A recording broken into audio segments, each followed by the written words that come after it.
हरे कृष्णा। भगवत गीता अध्याय 8 श्लोक संख्या 8। अभ्यासो योग युक्तेन चेतसा न्यायगामिनः परमं पुरुषं दिव्यं याति पार्थ अनुचिंत्ययन्। हे पार्थ, जो मनुष्य मेरे स्मरण करने में अपना मन निरंतर लगाए रखकर अविचल भाव से भगवान के रूप में मेरा ध्यान करता है, वह मुझको अवश्य ही प्राप्त होता है। तात्पर्य: इस श्लोक में भगवान कृष्ण अपने स्मरण किए जाने की महत्ता पर बल देते हैं। महामंत्र हरे कृष्णा का जप करने से कृष्ण की स्मृति हो आती है। भगवान के शब्दोच्चारण ध्वनि से के जप तथा श्रवण के अभ्यास से मनुष्य के कान, जीव तथा मन व्यस्त रहते हैं। इस ध्यान का अभ्यास अत्यंत सुगम है और इससे परमेश्वर की प्राप्त करने में सहायता मिलती है। पुरुषम का अर्थ भोक्ता है। यद्यपि सारे जीव भगवान की तटस्थ शक्ति है, किंतु वे भौतिक कलमश से युक्त है। वे स्वयं को भोक्ता मानते हैं, जबकि वे होते नहीं। यहाँ पर स्पष्ट उल्लेख है कि भगवान ही अपने विभिन्न स्वरूपों तथा नारायण, वासुदेव आदि स्वांशों के रूप में परम भोक्ता है। कृष्ण भक्त हरे कृष्ण का जप करके अपनी पूजा के लक्ष्य परमेश्वर का, उनके किसी भी रूप नारायण, कृष्ण, राम आदि का निरंतर चिंतन कर सकता है। ऐसा करने से वह शुद्ध हो जाता है और निरंतर जप करते रहने से जीवन के अंत में वह भगवत धाम को जाता है। योग अंतःकरण के परमात्मा का ध्यान है। इसी प्रकार हरे कृष्ण के जप द्वारा मनुष्य अपने मन को परमेश्वर में स्थिर करता है।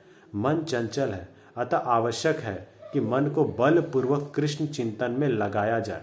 प्रायः उस एक प्रकार के कीट का दृष्टांत दिया जाता है जो तितली बनना चाहता है और वह इसी जीवन में तितली बन जाता है। इसी प्रकार यदि हम निरंतर कृष्ण का चिंतन करते रहें तो यह निश्चित है कि हम जीवन के अंत में कृष्ण जैसा शरीर प्राप्त कर सकेंगे। ओम ज्ञानतिमिरन्धस्य ज्ञानञ्जनशलाकया चक्षुरुन्मीलितं येन तस्मै श्रीगुरुवे नमः। श्रीचैतन्यनमोभीष्टं स्थापितं येन भूतले स्वयं रूप कदा मह्यं ददाति स्वपदान्तिकं। वन्देऽहं श्रीगुरून् श्रीयुतापदकमलं श्रीगुरून् वैष्णवांश्च श्रीरूपं साग्रजातं सहगना रघुतान्वितं तं सजीवं साद्वैतं सावधूतं परिजनसहितं कृष्ण चैतन्य देवं श्री राधा कृष्ण पादान् सहगना ललिता श्री विशाखान्विशांश्च। हे कृष्ण करुणा सिंधु दीनबंधु जगतपते गोपेश गोपिका कांत राधा कांत नमस्तुते। तप्त कांचन गौरांगी राधे वृंदावनेश्वरी वृषभानुसुते देवी प्रणमामि हरिप्रिये। वाञ्छाकल्पतरुभ्यश्च कृपा सिन्धुभ्येव च पतितानां पावनेभ्यो वैष्णवेभ्यो नमो नमः। हरे कृष्णा कृष्ण कृष्णा हरे हरे, हरे राम राम राम हरे हरे। हरे कृष्णा। तो आप सबका स्वागत है। यहाँ पे ये जो श्लोक है, यहाँ पे बहुत इंपॉर्टेंट बात बता रहे हैं कि हम सब सोचते हैं कि भगवान को आखिर प्राप्त कैसे किया जाए। हम जानते हैं कि भगवान जो है, कृष्ण जो है, इनको प्राप्त करना इतना इनको प्राप्त करने के लिए हमको पता है बहुत मेहनत करनी पड़ती है, बहुत कुछ करना पड़ता है। लेकिन ऐसा कौन सा रास्ता है? हमें क्या करना चाहिए भगवान को जानने के लिए? हम भगवत धाम कैसे जाएंगे? गोलोक जाने का क्या रास्ता है? हम किस प्रकार से भगवान के धाम जा सकते हैं? यहाँ पे बता रहे हैं कि जो मेरा स्मरण निरंतर करता है, मतलब अगर हम अपना मन को भगवान में लगा दिए, भगवान के चिंतन में अगर हम लगा दिए निरंतर और बिल्कुल अविचल भाव से, हमारी ध्यान विचलित भी नहीं होती उससे, और इस प्रकार से अगर वो मेरा ध्यान करता है तो मुझे अवश्य ही प्राप्त होता है। भगवान गीता में कितना सुंदर बात बता रहे हैं कि अगर कोई मेरा हमेशा निरंतर चिंतन करता रहता है, मेरे बारे में सोचता रहता है, तो वो मेरे धाम को वो आएगा, वो मेरे को अवश्य प्राप्त करेगा। भगवान यहाँ पे बता रहे हैं। तो ये कितना सुंदर शॉर्टकट है भगवान को प्राप्त करने का। मन मना भव मद भक्तो मध्यम जीवम नमस्कुरु। अगर हम भगवान का निरंतर चिंतन करते हैं, उनमें हम मन लगाए, उनको अगर हम हमेशा सोचे, तो बहुत आसानी से हम भगवान को प्राप्त कर सकते हैं। ये बहुत सही है। लेकिन आजकल क्या होता है, स्पेशली हमारा जो ध्यान है, हमारा जो मन है, वो हमेशा इधर उधर कहीं ना कहीं ऐसे ऐसे जगह में लगा रहता है जो जहां हम अपना मन को भगवान में नहीं लगाते। हम पूरे दुनियादारी में, आज इस संसार में इतना ज़्यादा व्यस्त हो गए हैं कि हम भगवान को ही इतना भूल चुके हैं कि हम भूल गए कि भगवान है और हमें हमें उनकी भक्ति करनी, हमें उनका सेवा करना चाहिए। हम इस बात को भूल चुके हैं। हम इस बात को भूल चुके हैं कि हम सब भगवान के ही अंश है। हम सब आत्मा है और आत्मा भगवान का अंश है, कृष्ण का अंश है, जीवर स्वरूप है नित्य कृष्ण दास। हम सब नित्य कृष्ण के दास हैं। ये बात हम भूल चुके हैं और भूलने के कारण इस संसार में इतना फंस गए हैं। और इस संसार में जो हम फंसे हैं, क्या चीज के लिए? शरीर की आवश्यकता के लिए। ये शरीर जो कुछ समय में खत्म हो जाएगा, मरने के बाद ये शरीर मिट्टी में मिल जाएगा, इसके जो पंच तत्व में मिल जाएंगे, सड़ेगा ये, इसको जो है जला दिया जाएगा। मगर हम हमेशा इसी शरीर की आवश्यकताओं में इतना ज्यादा घुसे रहते हैं कि हम जो हम आत्मा है, इसका जो पोषण है वो हम करते ही नहीं है। हम कभी भी भगवान का चिंता में अपने आप समय नहीं लगा पा रहे। यहाँ पे कितना सुंदर बता रहे हैं। यहाँ पे भगवान स्वयं बोल रहे हैं कि श्लोक में भगवान कृष्ण अपने स्मरण किए जाने की महत्ता पर बल देते हैं। और सबसे बेस्ट तरीका क्या, सबसे आसान तरीका क्या है भगवान का याद करने का, भगवान का स्मरण करने का? वो है कि हम हरे कृष्ण महामंत्र का जप करें। हरे कृष्ण कृष्ण कृष्ण हरे हरे, हरे राम राम राम हरे हरे। महामंत्र हरे कृष्ण का जप करने से कृष्ण की स्मृति हो आती है। जब हम हरे कृष्ण महामंत्र जप करते हैं तो हमको कृष्ण का स्मरण होता है। ये कितनी बड़ी बात है। ऑब्वियस बात, हम जिसका नाम लेंगे हमको उनका स्मरण आएगा। हम जैसे कभी हम किसी को पुकारे, मान ली हम अपनी माता को बोल रहे हैं, तो उस वक्त क्या चिंतन आता है? उस वक्त हमारा मन में अपनी माँ का शकल आता है। हम हाथी बोल रहे हैं तो किसका शकल आएगा? हाथी का शकल आएगा।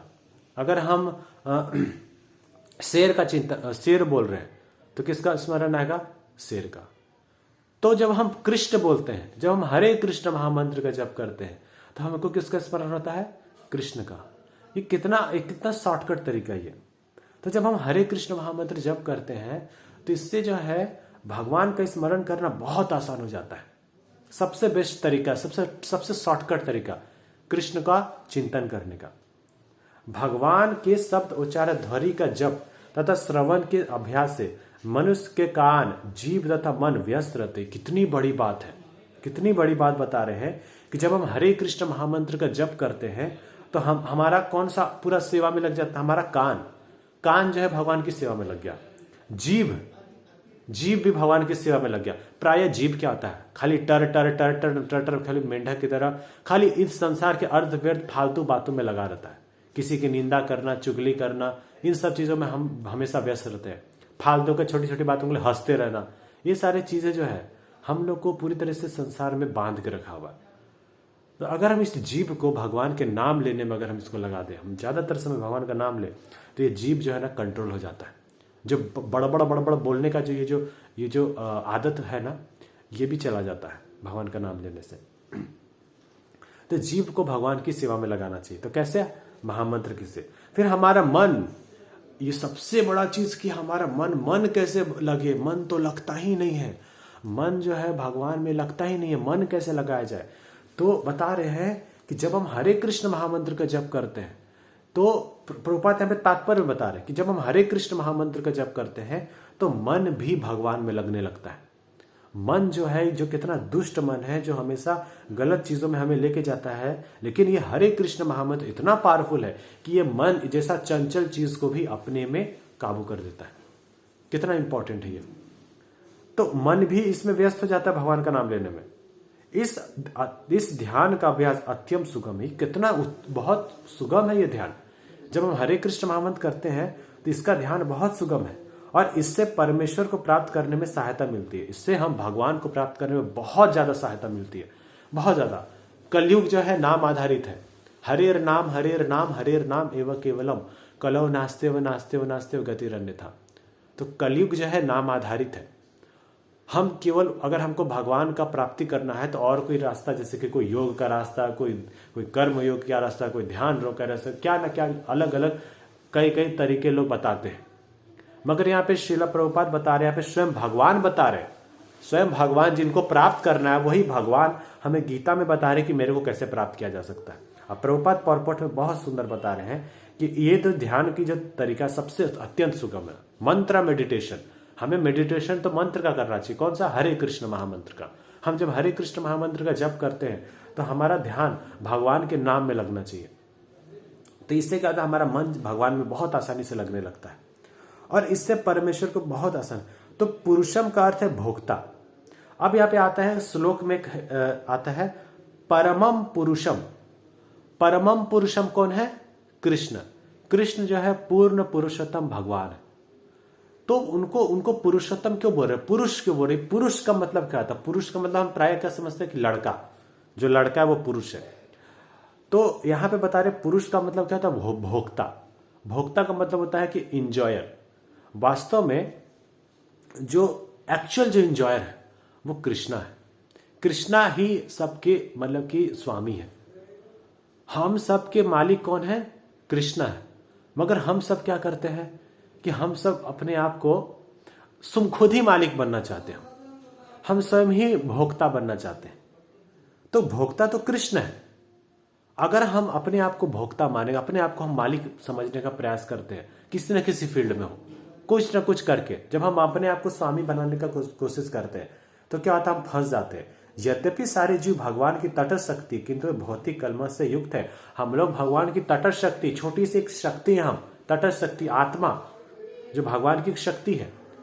लेकिन ये जो छोटी सी शक्ति है, हम सब क्या है, इस भौतिक कलमश से युक्त होते हैं। भौतिक कलमश मतलब कि संसार में बंध जाते हैं। हम संसार में बंध के हमारा जो है जो हृदय है वो दूषित हो जाता है। हमारे अंदर काम, क्रोध, लोभ, मोह, मात्सर्य, जलन, ईर्ष्या, द्वेष, ये सारी चीजें भरे पड़े हैं।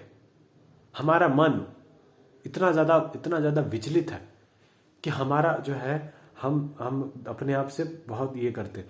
तो हम जो है ना दूषित है, हम सब क्लीन नहीं है।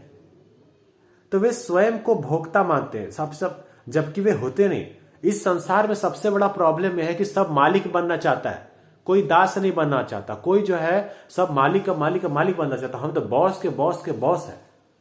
और हम वास्तव में, हमारी अस्तित्व क्या है कि हम कृष्ण के दास हैं हम सब, मगर हम मालिक बनना चाहते हैं। यही मेंटालिटी के कारण हम इस संसार में बंद है, क्योंकि हम बॉस बनना चाहते हैं। हर जगह, चाहे जहां भी जाए, ऑफिस में जाए वहां भी चलते, वहां भी सब बॉस बनना चाहते हैं।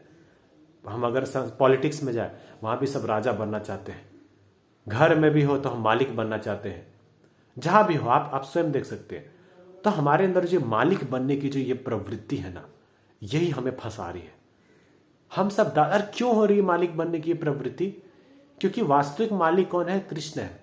हम कृष्ण की नकल करना चाहते हैं, हम कृष्ण बनना चाहते हैं, हम कृष्ण जैसा भोक्ता बनना चाहते हैं। तभी तो भोग नहीं लगा, लोग भोग भी नहीं लगाते। वो कहते हैं भोग क्या लगाना भगवान को, हम ही भगवान, हम ही को भोग लगा दो, हो गया। ऐसा नहीं होता है। ये जो भी संसार में जहां चीजें हम देखते हैं वो सारी चीजें भगवान से आई है, सब कुछ कृष्ण का है। ये सारा संसार हमारा, इवन हमारा शरीर भी भगवान का है। ये शरीर भी हमारा नहीं है, हमारा कुछ भी नहीं है इस संसार में, सब कुछ जो है भगवान का है। लेकिन हम क्या करते हैं, मालिक बनना चाहते हैं। हर चीज के हम मालिक बनते कि ये मेरा है, ये मेरा है, इतना सारा चीजें मेरा है। हर चीज अपने आप को मेरा मेरा समझ के क्या करते हैं, हम भूल जाते हैं कि जो असली मालिक है वो कौन है, और हम अपने आप को मालिक समझने लगता है और हम दुखी रहते हैं।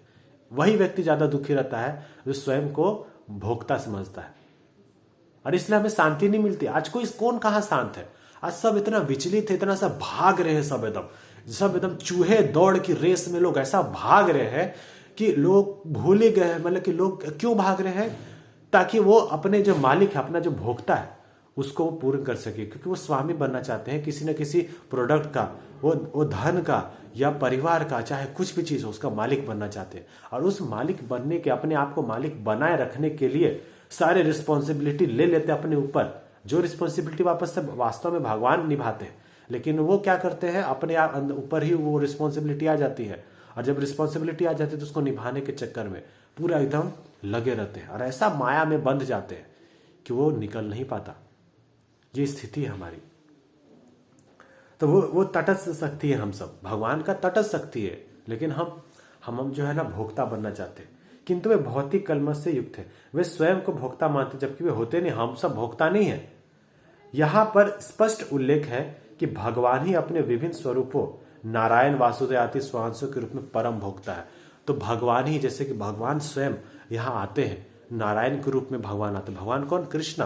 तो कृष्ण ही जो है नारायण के रूप में इस संसार में आते हैं, लक्ष्मी नारायण के रूप में, वासुदेव के रूप में, उनके स्वयं अंश वो भगवान राम के रूप में आते हैं, वो नरसिंह भगवान के रूप में आते हैं। वो आते हैं। क्यों आते हैं? ताकि हम सब उनकी सेवा कर सके, ताकि वो भोक्ता बने, वो हमारी भोक्ता, वो हमारे स्वामी है। और अरे हम तभी सुखी रह सकते जब हम अपने मालिक को हम सुखी रखें। हम जब अपने स्वामी जो कृष्ण है उनको जब हम सेवा करते तो असली आनंद आता है। तो वही परम भोक्ता है। और जब तक हम इस बात को एक्सेप्ट नहीं करते कि कृष्ण ही परम भोक्ता, भोक्ता राम जगतपिसम सर्वलोक महेश्वरम, तो कृष्ण ही परम भोक्ता है। जो इस बात को एक्सेप्ट कर लिया है, जो इस बात को जानता है कि कृष्ण ही परम भोक्ता है, हम कुछ नहीं है, और जो इस बात पे जो अच्छे से चल रहा है, वही उसी को शांति मिलेगी, वही शांति से जी पाएगा। नहीं तो हमें शांति कभी नहीं मिलने वाली। भक्त हरे कृष्णा का जप करके अपनी पूजा के लक्ष्य परमेश्वर का, उनके किसी भी रूप नारायण, कृष्ण, राम आदि का निरंतर चिंतन कर सकता है। जब हम हरे कृष्ण महामंत्र का जप करते हैं तो हमें क्या करना चाहिए? हम सोचते हैं प्राय कि हाँ चलो बस जैसे तैसे अपना नाम ले लो, घूमू के जैसे करके हो गया, 16 माला जैसे तो खींच दिए। नहीं, यहाँ पे श्रील प्रभुपाद हमें विधि बता रहे जप कैसे करना चाहिए। जब हम जप करते हैं तो उस टाइम पे हमारा ध्यान कहाँ लगना चाहिए? जप करते वक्त हमें क्या करना चाहिए कि जो हमारा पूजा का लक्ष्य है, ये नाम क्या है? ये पूजा है, परमेश्वर का पूजा है। और उनको किसी भी रूप में हमें क्या करना चाहिए? हमें कोई जैसे सामने भगवान का फोटो रख ले या भगवान का जो है ना चिंतन करें। मन में तो चिंतन कर नहीं सकते। योगी लोग क्या करते, जो वास्तव में योगी है, ध्यान योगी, वो तो अपने हृदय में परमात्मा रूप में भगवान को देखते थे। ध्रुव महाराज वो हृदय में ही परमात्मा रूप में भगवान को देखे।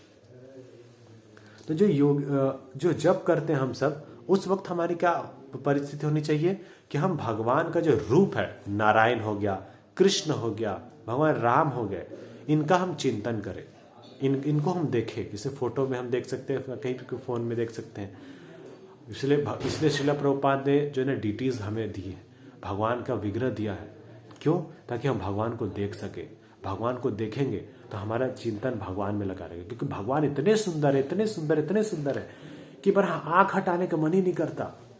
ध्रुव महाराज जब पहली बार जब भगवान को देखे तो भागवतम में वर्णन आता है कि वो आंखों से पी रहे उनको, उनके चरणों को देख के ही उनका इतना प्रेम है आ गया कि वो भगवान के चरणों को देख के उनको पीने लगे, आंखों से पी रहे हैं वो।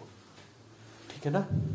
तो भगवान इतने सुंदर है, भगवान का रूप इतना सुंदर। भागवतम में, श्रीमद् भागवतम में पूरा भगवान का है गुण रूप लीला का वर्णन है, जिसको हम जितना हम पढ़ते हैं भागवतम को, जितना भागवतम को सुनते हैं, उतना ही हमें भगवान का स्मरण होता है।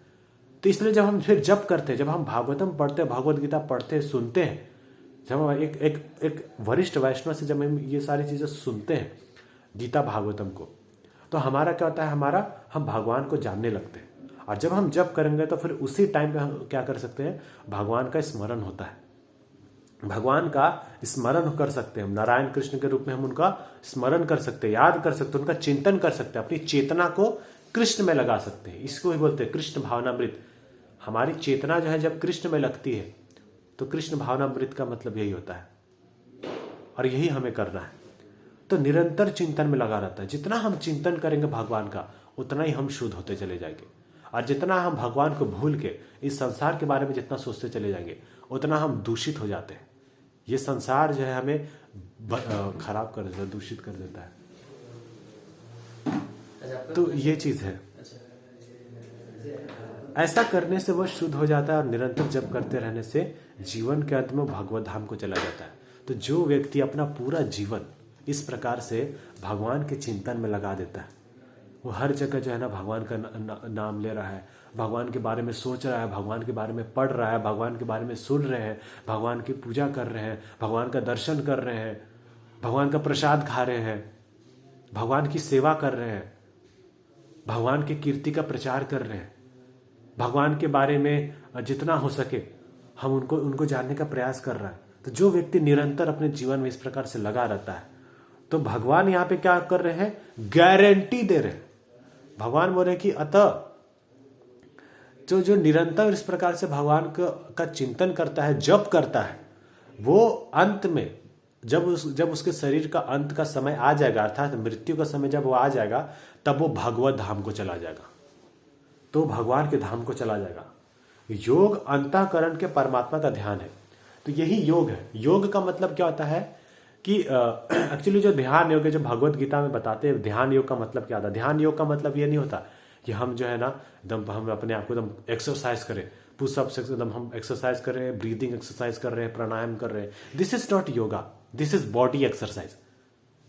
मगर एक्चुअल जो योग होता है, योग का मतलब होता है कि हम जो है ना, जब व्यक्ति जब परमात्मा को हृदय में देखते हैं, क्या अभी हम इतना सक्षम हो चुके कि हम परमात्मा रूप में भगवान को देख पाए? अभी हम नहीं देख सकते। इसलिए श्रील प्रभुपाद ने हम सबको इतने सारे मंदिर दिए। क्यों? क्योंकि हम भगवान को ऐसे नहीं देख सकते, विग्रह रूप में देख सकते। विग्रह के रूप में हम भगवान को बहुत आसानी से देख सकते हैं, क्योंकि हमारी जड़ आंखें हैं, तो भगवान भी उस रूप में आते हैं ताकि हम भगवान को देख सके। तो इसलिए जो है ना, कलयुग में ध्यान योग को ज्यादा यहाँ पे प्रभुपाद बताते हैं ध्यान ने दिया गया। क्यों? क्योंकि ध्यान योग हम लोग कर नहीं सकते। हम जो है अपने हृदय में भगवान को नहीं देख पाते, हमारे इतने शुद्धिकरण नहीं है। पहले जो देख पाते थे सतयुग में, उस वक्त लोग कितना 60-60 हजार साल तक तपस्या वो ध्यान करते थे, तब जाके वो परमात्मा को देख पाते थे। अभी तो 60,000 साल क्या, 60 साल भी हमारी उम्र नहीं है। पता नहीं 60 साल भी जिएंगे कि नहीं, इसकी भी गारंटी नहीं है। हमारी उम्र ही कितनी है, कलयुग में हमारा कितना जीवन अवधि है, हम तो ज्यादा जी ही नहीं पा रहे। तो ये स्थिति है। योग अंतःकरण परमात्मा का ध्यान करती है। इसी प्रकार हरे कृष्ण के जप द्वारा मनुष्य अपने मन को परमेश्वर में स्थिर करता है। तो जब हम हरे कृष्ण महामंत्र का जप करते हैं, तो मनुष्य का मन क्या होता है, परमेश्वर में स्थिर होने लगता है। मन चंचल है, अतः आवश्यक है कि मन को बलपूर्वक कृष्ण के चिंतन में लगाए। ये मन जो है, ये बहुत दुष्ट है। ये मन, अगर हम सोचे ना, ये मन हम सोचते ना, हम अपने क्या किए हैं, हम अपना गुरु मन को बना लिए। मन बोलता है चलो ये करने का मन करता, हम यहाँ चले जाते हैं। मन बोलते चलो अभी यहाँ चलते, तो फिर वहां चले जाते हैं। मन जो है ना, 1000 प्रकार से चीजें बातें बोलते रहते हैं वो। तो मन के हम अभी गुलाम है। लेकिन इस मन को ना भक्ति सिद्धांत सरस्वती महाराज को ना सुबह सुबह एकदम 1000 जूते मारना चाहिए, शाम को भी पूरा ठोकाई करना चाहिए इसको, 10,000 जूते चप्पल मारना चाहिए मन को। मन बहुत दुष्ट है, इतना दुष्ट है कि हमको इस सारा संसार में फंसा कर रख दिया है, हमारा पूरा जिंदगी बर्बाद करके रख दिया है। मगर फिर भी हम मन को नहीं छोड़ते, जो मन में आया वो करते हैं, मन मर्जी करते हैं। तो इस मन को बलपूर्वक, यहाँ पे क्या बोलते, जबरदस्ती क्या करना है, भगवान में लगाना है। पकड़ पकड़ के मन को भगवान के लगाना है। तो जूते मारने का मतलब क्या है कि मन जो पहले भाग रहा है बंदर की तरह उधर, उसको भगवत गीता का जो है ना कथा में उसको बैठा देना है, और जबरदस्ती मन को क्या करना है, भगवान में लगा देना। उसको जबरदस्ती भगवान का नाम लेना चाहिए। श्रील प्रभुपाद के बुक्स पढ़ना चाहिए, भगवत गीता भागवतम ये पढ़ना चाहिए, कृष्णा बुक पढ़ना चाहिए। तो इससे क्या होता है, हमारा मन अगर कहीं और जगह भी लगा हुआ है, तो जबरदस्ती क्या होगा, भगवान के पास में वो लगने लगेगा। और शुरू में मन बहुत चंचल होता है, तो धीरे धीरे करते करते यही मन लगने लगता है। फिर और जब भगवान में ये मन लगने लगेगा, तो जो मन आज हमारा दुश्मन है, वो मन क्या होगा, हमारा मित्र बन जाता है। तो ये मन का स्वभाव है, इसलिए इसको बलपूर्वक लगाना चाहिए। प्रायः उस एक प्रकार के कीट का दृष्टांत दिया जाता है जो तितली बनना चाहता है, और वो इसी जीवन में तितली बन जाता है। तो यहाँ पे एक प्रभुपाद बता रहे हैं कि जैसे कि एक कीटाणु होता है ना, वो चाहता है कि मैं तितली बनूं। तो जितना तितली बनने का वो चिंतन करते रहता है, तो क्या होता है, वो तितली बन जाता है। हम एक कुत्ते का चिंतन करेंगे तो अगले जन्म में क्या बन जाएंगे, कुत्ता बन जाएंगे। हम अगर ज़्यादा हम पैसों का चिंतन करेंगे, घर परिवार का, किसी स्त्री का ज़्यादा चिंतन करेंगे, तो अगले जन्म में क्या बन जाएंगे, स्त्री बन जाएंगे। तो हम जिसका ज़्यादा चिंतन करते हैं, हम देखें अपने जीवन में, देखें हम 24 घंटा में ज़्यादातर समय हम कहाँ बिता रहे हैं। अगर हम इस चीज़ को देख पाते हैं तो हम समझ पाएंगे। तो जहां हमारा ध्यान रहता है वही हम बन जाते हैं। तो इसलिए हमारा ध्यान कहाँ होना चाहिए? कृष्ण में लगना चाहिए। जब कृष्ण में बहुत ध्यान लगेगा तो बहुत आसानी से हम भगवान को समझ पाएंगे। इसी प्रकार यदि हम निरंतर कृष्ण का चिंतन करते रहें तो निश्चित है कि हम जीवन के अंत में कृष्ण जैसा शरीर प्राप्त करेंगे। तो अगर हम हमेशा निरंतर कृष्ण के चिंतन में लगाएंगे तो हमारा शरीर भी कृष्ण जैसा हो जाएगा। इसका मतलब ये नहीं हो जाता कि हम कृष्ण बन जाते हैं, ऐसा नहीं समझना चाहिए। जब जब जीवन का अंत आता है तो क्या होगा, हमारा जो वास्तविक स्वरूप है, हमारा जो वैकुंठ में मतलब भगवान के धाम में जो हमारा जो एक्चुअल स्वरूप है ना, वो भी भगवान की तरह दिखता है। आप लोग देखोगे जब विष्णु के जो पार्षद होते हैं वो भी विष्णु की तरह दिखते हैं। उनके भी 4 हाथ होते हैं, उनके भी पास भी शंख चक्र गदा पद्म होते हैं विष्णु में, तो वो विष्णु जैसा दिखते हैं। हम सब भी विष्णु से ही तो आए हैं। हम सब जो कौन है, हम लोग भगवान से आए। मामे वंश जीव लोग के जीव भूत सनातना। तो जब हम भी वास्तव में एक तरह से कृष्ण के ही अंश है। हम भी कृष्ण की तरह दिखते हैं। कृष्ण हमारी तरह नहीं दिखते, हम कृष्ण की तरह दिखते हैं। कृष्ण का 2 हाथ है, कृष्ण के 2 पैर है, कृष्ण जो है ऐसा दिखते इसलिए हम वैसा दिखते हैं। लेकिन मूर्ख लोग क्या समझते हैं कि वास्तव में कृष्ण हमारी तरह मनुष्य है, जबकि कृष्ण मनुष्य नहीं है, कृष्ण भगवान है। तो ये हमें समझना चाहिए। तो इस जीवन के अंत में क्या होता है, वो कृष्ण जैसा शरीर मतलब कि कृष्ण को प्राप्त कर लेता है। इस प्रकार से भगवान के धाम को चला जाता है। तो कितना आसान तरीका है, यही वास्तविक तरीका है जिससे हम भगवान को प्राप्त कर सकते हैं। जो यहाँ पे श्रील प्रभुपाद यहाँ पे हमें भगवद गीता के इस श्लोक में बता रहे हैं। धन्यवाद आप सभी का ध्यानपूर्वक सुनने के लिए। कोई भी जैसे प्रश्न होता आप लोग कमेंट्स में आप लोग पूछ सकते हैं। बाकी अभी एंड करते हैं। तो इस प्रकार से जो है हम हवन कर सकते हैं। हरे कृष्ण। श्रील प्रभुपाद की जय। श्रीमद् भगवद गीता की जय।